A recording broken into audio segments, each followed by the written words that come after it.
మీ business ఏదైనా మీ ఊర్లో promotion చేయాలంటే అది సుమన్ టీవీతోనే సాధ్యం. ఇప్పుడే సంప్రదించండి.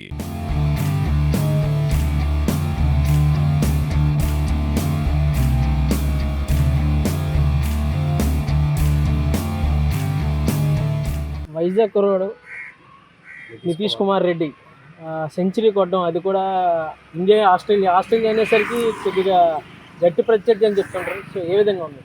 అంటే మన వైజాగ్ నుంచి వెళ్ళి మొత్తం ఆస్ట్రేలియా బౌలర్స్ మొత్తం డామినేట్ చేశారు. చాలా ఆనందం వాళ్ళ సెంచరీ కొట్టినందుకు. నితీష్ కుమార్ సెలబ్రేషన్ కన్నా వాళ్ళ డాడీ ఎమోషన్స్ బాగా చాలా, అంటే తండ్రి కంటిన్యూలు పెట్టుకునే పరిస్థితి, ఆనంద బాష్పాలు అయితే చూసాము. చాలా ఆనందంగా అనిపించింది. ఓకే, చాలా proudful. Okay. Nitish Kumar Reddy present ఒక సంచలనం చెప్పొచ్చు. సో ఏ విధంగా చూస్తారు? చాలా హ్యాపీ అనిపించింది సెంచరీ చూసాక. నెక్స్ట్ ఆ సెంచరీ సెలబ్రేషన్ నాకు ఎంతో బాగా నచ్చింది. ఇంకా సెంచరీ సెలబ్రేషన్ మీద వాళ్ళ డాడీ ఎమోషన్ బాగుంది. ఎంతైనా కష్టపడితే ఫలితం దొరుకుతుందని నితీష్ కుమార్ని చూసి నేర్చుకోవచ్చు మనం. అతను మన ఆంధ్ర క్రికెట్ అసోసియేషన్ నుంచి వెళ్ళడం చాలా గర్వంగా ఉంది. ప్లస్ అతన్ని చూసి ఇంకెంతో మంది ఇన్స్పిరేషన్గా తీసుకుంటారు. ఇంకా చాలామంది మన ఆంధ్ర నుంచి వెళ్తారని అనుకుంటున్నాను. నితీష్ కుమార్ రెడ్డి యావత్ దేశం అంతా గర్వించదగ్గ సిచ్యువేషన్ ఈరోజు. సో టెస్ట్ మ్యాచ్లో 100 కొట్టడం అనేది కూడా అసాధ్యం. సో అందులోని మన ఆంధ్ర క్రికెట్ అసోసియేషన్ నుంచి వెళ్ళాడు వైజాగ్ కుర్రాడు. ఎలా ఉంది? నాకు చాలా హ్యాపీగా ఉందండి. ఈ 100 కాదు, లాస్ట్ 4 మ్యాచెస్ నుంచి కూడా ఇండియానికి వచ్చే కష్టాలు ఉన్నప్పుడు చాలా బాగా ఆడుతున్నాడు.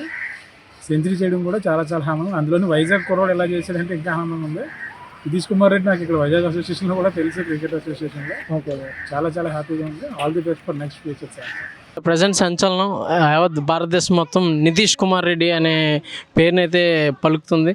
సో ఎలా అనిపిస్తుంది సార్ మన వైజాగ్ కుర్రాడు? సో మన వైజాగ్ నుంచి, అందులోని మన ఆంధ్రప్రదేశ్ నుంచి తను ఆడుతున్న టెస్ట్ మ్యాచ్ సెంచరీ చేసినందుకు we feel better, we feel proud for that. That Australia టీంతో ఆడినందుకు కూడా we feel very better, proud for that. And so అతన్ని చూసి ఇప్పుడున్న యూత్ కానీ, లేకపోతే ఇప్పుడున్న యువత కానీ అందరూ కూడా ఇన్స్పైర్ అవుతారు. క్రికెట్లో క్రికెట్ రంగంలో మరింత ప్రోత్సహిస్తూ, మరింతగా పిల్లల్ని కానీ, అప్పుడున్న యూత్ని కానీ అవేర్నెస్ ప్రోత్సహిస్తూ అతను చూసి ఇన్స్పైర్ అయ్యి క్రికెట్ రంగంలో ఇంకొంత మెరుగైన ఆంధ్ర వాళ్ళు ఇంకా రావాలని నేనైతే ఎక్కువగా I mean to say what you can say రావాలని కోరుకుంటున్నాను సార్. అందులోని వాళ్ళ ఫాదర్ చూసినట్టయితే ఈరోజు స్టేడియంలో కంటతడి పెట్టుకున్నారు ఆ సక్సెస్ని చూసి. దాన్ని ఏ విధంగా చూసి? ఏ తల్లిదండ్రులైనా సరే వాళ్ళ పిల్లవాడు ఒక స్థాయికి వెళ్ళాడంటే ఒక ఎమోషనల్ ఫీలింగ్ ఉంటుంది. ఆ ఎమోషనల్ ఫీలింగ్ ఈరోజు మనం అందరూ చూస్తున్నాం. అతని తండ్రి కంటతడి కానీ, అతను ఆడే తీరు కానీ, అతను చూసి ఎవరికైనా ఫీలింగ్ ఉంటుంది. సో అతని తండ్రే కాదు, భారతదేశమే కాదు, ఆంధ్ర వాళ్ళే కాదు, అందరూ కూడా గర్వంగా ఫీల్ అవుతున్నాం ఈ రోజున ఆస్ట్రేలియా టీంతో ఒక సెంచరీ కొట్టినందుకు. నా తరఫున అయితే అతనికి నా శుభాకాంక్షలు తెలుపుతున్నాను. Thank you sir, thank you so much.